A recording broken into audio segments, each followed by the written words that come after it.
अस्सलाम वालेकुम दोस्तों, मेरा नाम डॉक्टर लियसगर है और आज की इस वीडियो में हम डिस्कस करने जा रहे हैं पीएमसी पेट सीरीज़ के फिज़िक्स के एमसीक्यू को। आज के इस लाइव सेशन में हम डिस्कस करने जाएंगे। तो जिन जिन बच्चों को लाइव वीडियो की नोटिफिकेशन रिसीव हो गई है तो वो कमेंट सेक्शन में अपना नाम और अपने शहर का नाम लिखें। इससे हमें यह आइडिया होता है कि पाकिस्तान के किन किन शहर से हमारे इस लाइव लेक्चर को जो है वो सुना जा रहा है, और साथ ही साथ अपने दोस्तों तक इस वीडियो का लिंक शेयर कर दें ताकि वो भी इस लाइव सेशन में पार्टिसिपेशन कर सकें। तो आज के इस लाइव सेशन को हम शुरू करने जा रहे हैं। याद रहे वो तमाम एमसीक्यूज हैं जो पीएमसी ने जो है वो पेट सीरीज करके लास्ट टाइम जो है वो अपलोड किए थे, और इनमें से बहुत से एमसीक्यू जो हैं वो बाकायदा पीएमसी के फाइनल एग्जाम में भी आए थे। याद रहे इन एमसीक्यू की तादाद तकरीबन 7,000 से भी ज़्यादा है, और हमारी पूरी कोशिश है कि हम अभी से लाइव सेशन में इन तमाम एमसीक्यू को डिस्कस करना हम शुरू करें ताकि नेक्स्ट ईयर जो अपीयर होने वाले स्टूडेंट हैं उन तक ये तमाम उस वक्त तक तमाम ये लेक्चर्स रिकॉर्ड हो चुके हों। तो आइए हम बाकायदा स्टार्ट करने जा रहे हैं। आज का सबसे पहला एमसीक्यू इस वक्त आपके सामने स्क्रीन पर है। Ohm's law is applicable only when temperature remains. Ohm's law जो है वो एप्लीकेबल है कब? When temperature option A changing, option B absolute zero, option C constant and option D none of this. तो ओहम्स लॉ जो है वो applicable कब है?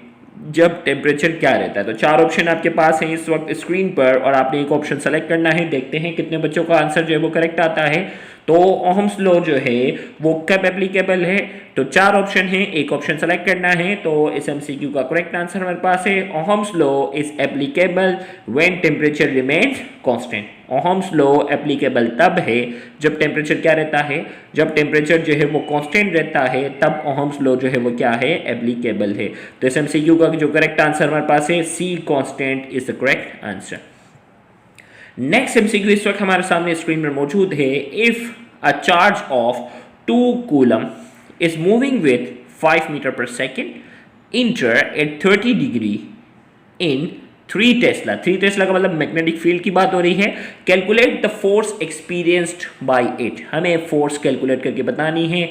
चार ऑप्शन हमारे पास इस वक्त स्क्रीन पर मौजूद हैं। Option A 10 newton, option B 15 newton, option C 20 newton and option D 30 newton. तो चार ऑप्शन हमारे पास इस वक्त स्क्रीन पर मौजूद हैं और आपने एक ऑप्शन सेलेक्ट करना है।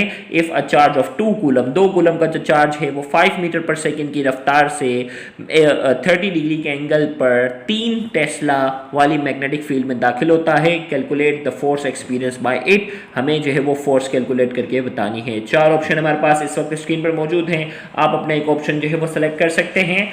तो चले भाई, अब मैं इसके सोल्यूशन की तरफ आता हूँ। तो इसका सोल्यूशन हमारे पास जो है F बराबर है QVB sin थीटा। अब चार्ज कितना बताया जा रहा है? 2। वेलोसिटी कितनी बताई जा रही है? 5। मैग्नेटिक फील्ड कितनी है? 3। अब एंगल बताया जा रहा है 30 डिग्री। साइन 30 किसके बराबर होता है? 0.5 के। अब 3 को 5 से मल्टीप्लाई किया, 15 मल्टीप्लाई बाय 2 कितना हो गया? 15। 30 15 मल्टीप्लाई बाय 2 30 हो गया। अब साइन 30 0.5 के बराबर है, और 30 को जब मैं 0.5 से मल्टीप्लाई करता हूं तो आंसर क्या आ जाता है? 15 newton is the correct answer. तो इस एमसीक्यू का जो करेक्ट आंसर हमारे पास जो है, इसका करेक्ट आंसर हमारे पास क्या है? B 15 newton is the correct answer. Next MCQ इस वक्त हमारे पास स्क्रीन पर मौजूद है। Which of the following are the component of half wave rectifier. Half wave rectifier chapter 16 का टॉपिक है। याद रहे, अगर अभी तक ये टॉपिक सेकेंड ईयर वाले बच्चों ने अगर नहीं पढ़ा तो ये आगे जाके आपने पढ़ना है। तो इंशाल्लाह जब ये topic half wave rectification, full wave rectification का जब टॉपिक कवर होगा तो ये एमसीक्यू आपके लिए बहुत आसान होगा। विच of the following R component of half wave rectifier. Half wave rectifier के लिए हमें ट्रांसफार्मर की जरूरत पड़ती है, लोड रेजिस्टेंस की जरूरत पड़ती है और पावर सप्लाई, तीनों की जरूरत पड़ती है। इस एमसीक्यू का करेक्ट आंसर हमारे पास है D all of the above is the correct answer. Next MCQ इस वक्त हमारे सामने स्क्रीन पर मौजूद है। Which of the following is not an assumption of kinetic model of an ideal gas. Kinetic molecular theory या kinetic model of an ideal gas के कुछ अजम्पशंस हैं। उनमें से कहा जा रहा है कि इज नॉट एन अजम्पशन। इन चारों में से 3 अजम्पशन हैं, एक अजम्पशन नहीं है, वो हमें पॉइंट आउट करके बताना है। ऑप्शन ए में कहा जा रहा है the size of the molecule is much smaller than the separation between molecule. Option B molecule suffer negligible momentum change during wall collision. Option C molecules do not exert force on each other except during a collision. Option D, the gas molecules are in random motion and may change their direction of motion after every collision. तो चार option हमारे पास हैं, एक option आपने select करना है। जल्दी से कमेंट सेक्शन में लिखें कि इन चारों में से कौन सा अजम्पशन जो है वो काइनेटिक मॉलिक्यूलर थ्योरी का नहीं है। तो जल्दी से आप एक ऑप्शन सेलेक्ट करें, फिर मैं इसका आंसर बताने जा रहा हूँ। तो इस MCQ का करेक्ट आंसर जो मैं बताने जा रहा हूँ वो है B, molecules suffer negligible momentum change during wall collision. भाई वॉल कोलिजन से टकराने के बाद कहा जा रहा है कि उसका मोमेंटम में नेग्लिजिबल चेंज आता है, जबकि ऐसा तो नहीं है। वॉल के साथ जब टकराता है तो उसकी डायरेक्शन क्या हो जाती है, अपोजिट डायरेक्शन में चली जाती है। भाई एक बॉल को भी दीवार पर अगर आप स्ट्राइक करो तो उसकी डायरेक्शन क्या हो जाएगी, अपोजिट होगी ना, टकरा कर रिटर्न होगा। तो इसका मतलब मोमेंटम में नेग्लिजिबल चेंजेस तो नहीं है, मोमेंटम तो एक वेक्टर क्वांटिटी है, डायरेक्शन ही पूरी चेंज हो गई। तो इसका मतलब जो है वो बी क्या है, रॉन्ग स्टेटमेंट है। मोमेंटम में अच्छी खासी तब्दीली आती है, मोमेंटम की डायरेक्शन जो है वो पूरी अपोजिट हो जाती है, लिहाजा इस MCQ का हमारा जो आंसर है वो क्या है, बी। नेक्स्ट MCQ इस वक्त हमारे सामने स्क्रीन पर मौजूद है। The angular displacement of an object after one complete revolution. One complete revolution के बाद एंगुलर डिस्प्लेसमेंट कितना होता है वो हमें बताना है। ऑप्शन ए में कहा जा रहा है 0 रेडियन, ऑप्शन बी में कहा जा रहा है पाई रेडियन, ऑप्शन सी में कहा जा रहा है 2 पाई रेडियन, ऑप्शन डी में कहा जा रहा है 1/3 पाई रेडियन। तो चार ऑप्शन हमारे पास है। एंगुलर डिस्प्लेसमेंट की बात हो रही है, एक कंप्लीट रोटेशन जो होता है वो किसके बराबर होता है, एक कंप्लीट रोटेशन जो है वो किसके बराबर होता है। चार ऑप्शन आपके सामने इस वक्त स्क्रीन पर मौजूद है, 0 radian, pi radian, 2 pi radian, 1/3 pi radian. चार ऑप्शन हमारे पास है, एक ऑप्शन आपने जो है वो क्या करना है, सेलेक्ट करना है। तो देखते हैं करेक्ट आंसर किसका आता है। तो इसका करेक्ट आंसर हमारे पास है एंगुलर डिस्प्लेसमेंट, कंप्लीट रोटेशन जो है, कंप्लीट रेवोल्यूशन जो है वो बराबर होता है 2 पाई रेडियन के। किसके बराबर होता है, 2 pi radian is the correct answer, C is the correct answer. Next MCQ इस वक्त हमारे सामने स्क्रीन पर है, Coulomb force is a. Option A short range force, B long range force, C medium range force and D none of these. तो चार option हमारे पास इस वक्त स्क्रीन पर मौजूद हैं और आपने एक ऑप्शन सेलेक्ट करना है। देखते हैं करेक्ट आंसर कितने बच्चों का आता है, कूलम फोर्स इज आ। तो चार ऑप्शन है, एक ऑप्शन सेलेक्ट करना है, तो फिर मैं इसका आंसर दूंगा। जल्दी से कमेंट सेक्शन में अपना एक ऑप्शन सेलेक्ट कर लें। तो इस MCQ का करेक्ट आंसर हमारे पास क्या है, Coulomb force is a long range force. क्योंकि जैसे जैसे हम डिस्टेंस बढ़ाते जाते हैं ना भाई, कूलम्स लॉ का आपको मालूम है कि कूलम्स लॉ होता है वो इन्वर्सली प्रोपोर्शनल होता है स्क्वायर ऑफ डिस्टेंस के। जैसे जैसे हम डिस्टेंस बढ़ाते जाएंगे फोर्स में क्या आती जाती है, कमी आती है। लेकिन जैसे जैसे डिस्टेंस बढ़ाते हैं फोर्स में आहिस्ता आहिस्ता तब्दीली आती है, अचानक से बहुत ज़्यादा तब्दीली नहीं आती है, आहिस्ता आहिस्ता उस फोर्स में जो है वो कमी आ रही होती है। लिहाजा कूलम फोर्स जो है वो क्या है, Coulomb force is a long range force. Coulomb force क्या है, कूलम फोर्स जो है वो लॉन्ग रेंज फोर्स है, क्योंकि डिस्टेंस बढ़ाने के साथ साथ आहिस्ता आहिस्ता उसमें क्या आती है, तब्दीली आती है। लिहाजा इस MCQ का correct answer B long range force.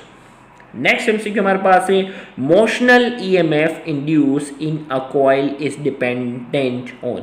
Motional EMF का टॉपिक चैप्टर नंबर 14 के अंदर है, सेकेंड ईयर फिजिक्स के अंदर, और पूछा जा रहा है मोशनल EMF, किसी भी कॉइल के अंदर जो मोशनल EMF है वो किसके ऊपर डिपेंडेंट है। ऑप्शन ए में कहा जा रहा है मैग्नेटिक फील्ड, ऑप्शन बी में कहा जा रहा है ओरिएंटेशन, ऑप्शन सी में कहा जा रहा है लेंथ, और ऑप्शन डी में कहा जा रहा है ऑल ऑफ द अबव। तो जल्दी से चार ऑप्शन आपके पास है, एक ऑप्शन आपने सेलेक्ट करना है। तो मोशनल EMF का आपके पास जो फॉर्मूला यहाँ है, V बराबर है किसके, एक मिनट थोड़ा सा कैमरा, V बराबर है किसके, VBL साइन थीटा के।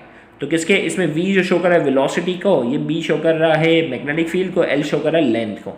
तो यहाँ हमारे पास जो है मैग्नेटिक फील्ड और लेंथ दोनों पे डिपेंड कर रहा है ना, मैग्नेटिक फील्ड और लेंथ दोनों पे है। तो इसका मतलब करेक्ट आंसर हमारे पास क्या है, D all of this is the correct answer. Next MCQ हमारे पास है, work function depend upon. Work function का टॉपिक जो है वो chapter number 17 advent of modern physics photo electric effect के टॉपिक से रिलेटेड ये एमसीक्यू है जो कि पीएमसी ने अपलोड किया।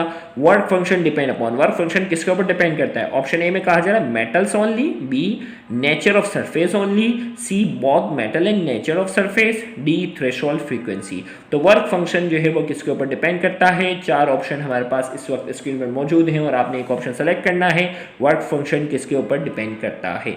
तो जिन्होंने चैप्टर 17 जो है वो स्टडी की हुई है उनके लिए एमसीक्यू बहुत ही आसान है, जिन्होंने अब तक नहीं किया वो परेशान ना हो, जब चैप्टर 17 हो जाए फिर पीएमसी पेट सीरीज के सारे एमसीक्यू आप क्या कीजिएगा, रिवाइज कीजिएगा, तो आपको ये सारे एमसीक्यू बहुत आसान लगेंगे इंशाल्लाह। Work function depend upon, work function जो है वो डिपेंड करता है both metals and nature of surface, metal और नेचर ऑफ सरफेस दोनों पर क्या करता है, डिपेंड करता है, लिहाजा इस एमसीक्यू का करेक्ट आंसर हमारे पास सी है। नेक्स्ट एमसीक्यू बहुत ही आसान, formula for power is, power का फॉर्मूला में बताना है P equal to I V, option B P equal to V upon I, option C P equal to V plus I, option D P equal to V Q. तो चार option हमारे पास इस वक्त स्क्रीन पर मौजूद है और आपने एक ऑप्शन सेलेक्ट करना है। देखते हैं कितने बच्चों का करेक्ट आंसर आता है। Formula for power is 10 second का टाइम दे रहा हूँ, जल्दी से कमेंट सेक्शन में लिख दो ABCD। तो करेक्ट आंसर हमारे पास क्या है? ए इज करेक्ट आंसर, P बराबर है आई वी के। P किसके बराबर है? करंट मल्टीप्लाई बाय वोल्टेज, तो P equal to I V is the correct answer. Next MCQ हमारे पास इस वक्त स्क्रीन पर मौजूद है। 3 types of radio active elements are emitted when unstable nuclei undergo radio active decay, which of the following is not one of them? Option A alpha, option B beta, option C gamma and option D delta. हमें कहा जा रहा है कि radio active elements जो है ना, उसके जो अनस्टेबल न्यूक्लाई जो होते हैं, जब रेडियो एक्टिव डीके में जाते हैं, जब टूटते हैं, तो उससे 3 किस्म की रेडिएशन निकलती हैं। इनमें से कौन सी रेडिएशन वो नहीं है? Alpha, beta, gamma. क्या बचा? डेल्टा। डेल्टा रेडिएशंस या डेल्टा पार्टिकल नाम का हमने कोई चीज़ सुनी नहीं है, लिहाजा इस एमसीक्यू का करेक्ट आंसर हमारे पास क्या है? D delta is the correct answer. Alpha, beta और गैमा तीनों रिलीज होती हैं। नेक्स्ट हमारे पास ये radiation are classified by its dash nature. Radiations जो होती है ना, अलग अलग जो रेडिएशंस होती हैं उनको हम क्लासिफाई करते हैं उसकी कौन सी नेचर से? Ionising, non ionising, C both A and B, D radiation can not be classified. तो यहाँ हमें कहा जा रहा है कि रेडिएशन जो है ना, उनको हम क्या करते हैं? रेडिएशन को हम क्लासिफाई करते हैं उसकी किस प्रॉपर्टी की बेस पर? रेडिएशन को हम जो क्लासिफाई करते हैं उसकी किस प्रॉपर्टी की बेस पे करते हैं? तो इसका करेक्ट आंसर हमारे पास सी है, both A and B. Ionising radiation अलग होती हैं, नॉन आयोनाइजिंग रेडिएशन अलग होती हैं, तो इस बेस पर हम उसको क्या करते हैं? क्लासिफाई करते हैं। तो इसका करेक्ट आंसर हमारे पास है C, both A and B. Next MCQ हमारे पास है, in which rectifier ripple factor is less. Rectifier होता है ना, full wave rectification, half wave rectification, इसमें हमसे कहा जा रहा है कि कौन सी जो कंडीशन है, इसमें हमसे कहा जा रहा है in which rectifier ripple factor is less. Ripple factor किन में से जो है वो कम होता है? तो सबसे पहले देखें रिपल फैक्टर है क्या, थोड़ी सी मैं डेफिनेशन भी आपको बताता चलूँ। रिपल फैक्टर हमारे पास है the ratio of root mean square value of alternating current component in the rectified output to the average value of rectified output. ये बेसिकली रेशो होता है, root mean square value of alternating current component होता है और average value of rectified output. भाई rectification का जब process पढ़ोगे ना, उसमें मैं आपको बताऊंगा कि हाफ वेव रेक्टिफिकेशन क्या होता है, फुल वेव रेक्टिफिकेशन क्या होता है, इसके बाद ये टॉपिक समझ में आएगा। तो ये root mean square value of alternating current और rectified average value of rectified output के दरमियान का ये रेशो होता है, जिसमें half wave rectifier one phase cycle की हम बात करेंगे। हाफ वेव रेक्टिफायर के अंदर ये रेशो कितना आता है? 1.41 और फुल वेव के अंदर कितना आता है? 0.48। फुल वेव में कितना आता है? 0.48 और हाफ वेव में कितना आ रहा है? 1.41। किस में कम आ रहा है? फुल वेव में कम आ रहा है हाफ वेव के मुकाबले में। फुल वेव के अंदर इसकी वैल्यू 0.48 है और हाफ में 1.41। तो अब इस एमसीक्यू में पूछा जा रहा है in which rectifier ripple factor is less.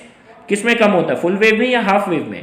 तो करेक्ट आंसर हमारे पास क्या हो जाएगा? करेक्ट आंसर हमारे पास इसका जो है वो फुल वेव। फुल वेव के अंदर इसकी वैल्यू जो है अभी मैंने बताई 0.48 होती है, हाफ वेव के अंदर 1.41। तो correct answer is option A. Next हमारे पास इस वक्त एमसीक्यू स्क्रीन पर मौजूद है, फोर्स घुसने का। Force on a proton of charge 2e in a magnetic field of B at 45 degree while moving with 2 metre per second is। अब यहाँ हमसे कहा जा रहा है कि आप बताएं, हमसे यहाँ पूछा जा रहा है कि force on a proton, proton जो है जिसका चार्ज बताया जा रहा है कितना है 2e, और जो कि मैग्नेटिक फील्ड बी के अंदर मूव कर रहा है 45 डिग्री पर while moving with 2 metre per second. तो अब हमारे पास इसका जो फॉर्मूला है गौर से सुनिएगा, इसका हमारे पास फॉर्मूला जो है वो कितना क्या है, F बराबर है, गौर से सुनिएगा एक मिनट, F बराबर है 2VEB 2QVB sine theta, Q कितना है 2E, वेलोसिटी कितनी है 2B कितना है, B की जगह B, साइन कितना है 45 डिग्री, साइन 45 डिग्री किसके बराबर होता है 1/2 1/√2, ये हो गया ना। अब देखो गौर से ऑप्शन देखो, अगर आपके पास पूरा सोल्यूशन करने का टाइम नहीं है तो अगर आप देखो सिंपली अगर एंगल होता 90 डिग्री तो आपका आंसर क्या हो जाता 4EVB, और अगर एंगल होता 30 डिग्री, एंगल कितना होता 30 डिग्री होता तो आपका आंसर क्या हो जाता 2EB। लेकिन एंगल कितना है 45 डिग्री, एंगल कितना है 45 डिग्री, तो अब या तो ऑप्शन ए है या तो ऑप्शन डी है। तो ये वाला ऑप्शन जो वो पॉसिबल नहीं है क्योंकि साइन 45 डिग्री जो होता है वो 0.707 के बराबर होता है। किसके बराबर होता है 0.707 के बराबर है, और आपको मालूम भी है कि ये किसके बराबर होता है साइन 45 बराबर होता है 1/√2 के। तो आंसर क्या हो गया ऑप्शन ए 2 बराबर है √2EB, तो A is the correct answer. Next हमारे पास एमसीक्यू है in a lamp load when more than one lamp are switched on the total resistance of the load। हमें कहा जा रहा है कि in a lamp load, lamp की बात हो रही है, when more than one lamp are switched on the total resistance of the load, total resistance की बात हो रही है। तो हमारे यहाँ घरों के अंदर जो वोल्टेज जो होता है हर जगह का सेम आता है ना, बहुत सारे जो स्विच लगे हुए हैं, बहुत सारे जो स्विच लगे हुए हैं उसमें वोल्टेज सेम है, इसका मतलब वोल्टेज जब भी सेम होता है कॉम्बिनेशन कौन सी होती है पैरेलल। तो पैरेलल कॉम्बिनेशन के अंदर जितनी ज़्यादा आप स्विच ऑन करते जाओगे तो पैरेलल में टोटल रेजिस्टेंस क्या हो जाती है कम हो जाती है, पैरेलल में टोटल रेजिस्टेंस क्या हो जाएगी कम हो जाएगी। तो घरों के अंदर जो स्विच है उसकी अगर हम बात करने जा रहे हैं तो वहाँ क्या होता है कि भाई एक से ज़्यादा जो है वो लैंप के हमने स्विच ऑन किए, या आपस में जो है वो स्विच के साथ जो कनेक्ट होते हैं वो कैसे कनेक्ट होते हैं, घरों की जो वायरिंग होती है वो पैरेलल होती है। तो पैरेलल में टोटल रेजिस्टेंस का जो आंसर होता है वो हमेशा क्या होता है इंडिविजुअल के मुकाबले में कम होता है। लिहाजा more than one lamp are switch on करोगे तो टोटल रेजिस्टेंस क्या हो जाएगी कम हो जाएगी, बी डिक्रीजेस। नेक्स्ट हमारे पास है if an object is undergoing N orbital motion around another object it is called, if an object is undergoing N orbital motion around another object it is called, एक object जो है वो orbital motion कर रहा है किसी और object के अराउंड, इट इज कॉल्ड, इसे क्या कहते हैं, option A revolution, option B rotation, C both of them, D none of them. तो इसका करेक्ट आंसर हमारे पास क्या है, इसका करेक्ट आंसर हमारे पास है रेवोल्यूशन। ऑर्बिटल मोशन होते हैं ना किसी ऑब्जेक्ट के अराउंड, जब ऑर्बिटल मोशन की जाती है उसे हम रेवोल्यूशन कहते हैं। नेक्स्ट एमसीक्यू इस वक्त हमारे पास है formula for electric field intensities. Electric field intensity का फॉर्मूला बताना है, ई बराबर है F upon Q, option B में कहा जा रहा है ई बराबर है 3f upon 2q, option C में कहा जा रहा है ई बराबर है f अपॉन 3q, और ऑप्शन डी में कहा जा रहा है नन ऑफ देम। तो चार ऑप्शन आपके पास है, बहुत ही आसान एमसीक्यू। तो इस एमसीक्यू का करेक्ट आंसर हमारे पास क्या है, ए ई अपॉन एफ, ई बराबर है एफ अपॉन क्यू, फोर्स पर unit test charge. Next MCQ इस वक्त हमारे सामने स्क्रीन पर मौजूद है, a fixed mass of an ideal gas is contained in a cylinder at constant temperature. Now the pressure of the gas is decreased. What happened to the molecules of gas? Option A, their mean square speed decreases. Option B, number of collision between molecules and walls container decrease. Option C, the force of attraction between them increase. Option D, their size decrease. हमें कहा जा रहा है एक fix mass है ideal gas का जो कि एक सिलेंडर के अंदर मौजूद है और उसका टेम्परेचर कांस्टेंट है। Now the pressure of the gas decrease, pressure हम क्या कर देते हैं कम कर देते हैं। What happen to the molecule of gas, भाई टेम्परेचर कांस्टेंट रखा हुआ है प्रेशर कम कर रहे हैं। तो ऑप्शन ए में कहा जा रहा है there mean square speed decreases, mean square speed decrease हो जाएगी। बी में कहा जा रहा है नंबर ऑफ कोलिजन बिटवीन देखो भाई मीन स्क्वायर स्पीड जो होती है वो टेम्परेचर पर डिपेंड करती है, अगर टेम्परेचर कांस्टेंट है तो इस पर कोई फर्क नहीं पड़ेगा। बी में कहा जा रहा है number of collision between molecules and wall of container decrease, number of collision में कमी आ जाएगी क्योंकि प्रेशर कम होगा तो वॉल्यूम बढ़ जाएगा, वॉल्यूम बढ़ेगा तो उनके दरमियान फासला भी बढ़ जाएगा, तो मॉलिक्यूल के दरमियान जब फासला बढ़ जाएगा तो इनकी आपस में जो कोलिजन है और वॉल ऑफ कंटेनर के साथ जो कोलिजन है वो क्या हो जाएगी डिक्रीज हो जाएगी। तो बी तो करेक्ट है। सी में कहा जा रहा है the force of attraction between them increase, force of attraction इनके दरमियान जो है वो इंक्रीज नहीं होगी, वो क्या हो जाएगी डिक्रीज हो जाएगी। और डी में कहा जा रहा है देयर साइज डिक्रीज, भाई मॉलिक्यूल्स की अपनी साइज पे तो कोई फर्क ही नहीं पड़ेगा, तो इसका करेक्ट आंसर हमारे पास क्या B, number of collision between molecules and walls of container decrease. Number of collision जो है between molecules and wall of container decrease, इसमें क्या आ जाएगी, कमी आएगी, लिहाजा से MCQ का करेक्ट आंसर हमारे पास है B is the correct answer. Next MCQ stock हमारे पास स्क्रीन पर मौजूद है, a body of mass 10 kilogram moving at a height 2 metre with uniform speed 2 metre per second, its total energy is, option A 316 joule, option B 216 joule, option C 392 joule और option D 416 joule. तो 4 option हमारे पास हैं इस वक्त और आपने एक option जो है सेलेक्ट करके बताना है। पूरे 1 मिनट है, जल्दी से इस MCQ का जो भी आंसर लग रहा हो कमेंट सेक्शन में लिखें, फिर मैं इसको सॉल्व करके बताऊंगा। जल्दी से आप जो है वो, तो 4 ऑप्शन आपके पास है, जल्दी से जो आंसर आपको लग रहा हो वो आप करें। तो एक ऑप्शन आपने सेलेक्ट कर लिया है, चले भाई मैं आपको अब इसका सोल्यूशन बताता हूँ। तो भाई E बराबर है, भाई टोटल एनर्जी बराबर किसके होती है, एक मिनट के बाद, टोटल एनर्जी बराबर होती है potential energy plus kinetic energy. Potential energy का फॉर्मूला होता है mgh, काइनेटिक एनर्जी का फॉर्मूला हाफ mv², m को कॉमन ले लिया, अब वैल्यू पुट करो, मास कितना था 10, g की वैल्यू मैंने 10 रखी, भाई जी की वैल्यू 10 रखी कैलकुलेशन आसान करने के लिए, 9.8 रखूंगा तो उलझ जाऊंगा, 10 रखी क्योंकि बगैर कैलकुलेटर सोल्व कर देना, हाइट 2 था तो 10 मल्टीप्लाई बाई 2 20 हो गया प्लस हाफ, वेलोसिटी कितनी थी 2 का स्क्वायर कितना हो गया 4, अब 4 जो है वो ये 2 मल्टीप्लाई बाई हाफ, तो ये 4 और ये 2 हो गया, अब 20 प्लस 2 कितना हो गया 22 को 10 से मल्टीप्लाई किया 220। अब 220 के आसपास जो आंसर है, 220 के बराबर आसपास जो आ रहा है ना वो मेरा आंसर है। तो 220 के आसपास कौन सा है 216। अब ये 216 और मेरा आंसर 220 क्यों आ रहा है, क्योंकि मैंने 9.8 की जगह क्या रखा था 10 रखा था, और जो करीब तर होगा वो मेरा आंसर होगा। तो इसका करेक्ट आंसर हमारे पास क्या हो गया, इसका करेक्ट आंसर हमारे पास है 216। करेक्ट आंसर क्या है 216 इज द करेक्ट आंसर। तो यहाँ जाकर आज के इस लाइव सेशन को हम मुकम्मल करते हैं। याद रहे अगर आप MT टेस्ट की तैयारी कर रहे हैं तो हम आपको एक सजेशन देना चाहेंगे कि आप रजिस्टर्ड ग्रुप का हमारा हिस्सा लाजमी बने, क्योंकि रजिस्टर्ड ग्रुप के अंदर PMC की तरह और PMC के अपलोड करता तमाम MCQ का हम ऑनलाइन टेस्ट भी लेते हैं, और ये तमाम MCQ जितने भी पेट सीरीज़ का तकरीबन 7000 से ज़्यादा MCQ हैं। अगर इन तमाम MCQ की एक्सप्लेनेशन चाहते हैं, इन तमाम MCQ को अच्छा सा समझना चाहते हैं, तो मेरी सजेशन है आप हमारे रजिस्टर्ड ग्रुप का हिस्सा जो है वो लाजमी बने, क्योंकि एंट्री टेस्ट 2022 तक हमारी पूरी कोशिश है कि पेट सीरीज़ के तमाम MCQ जो है वो हम एक्सप्लेन करें। साथ ही साथ जो है इसके अलावा भी हम MCQ को एक्सप्लेन करेंगे, और साथ ही साथ बहुत सारे लेक्चर्स के लिए रजिस्टर्ड ग्रुप का हिस्सा लाजमी बने। थैंक यू वेरी मच, अल्लाह हाफिज़।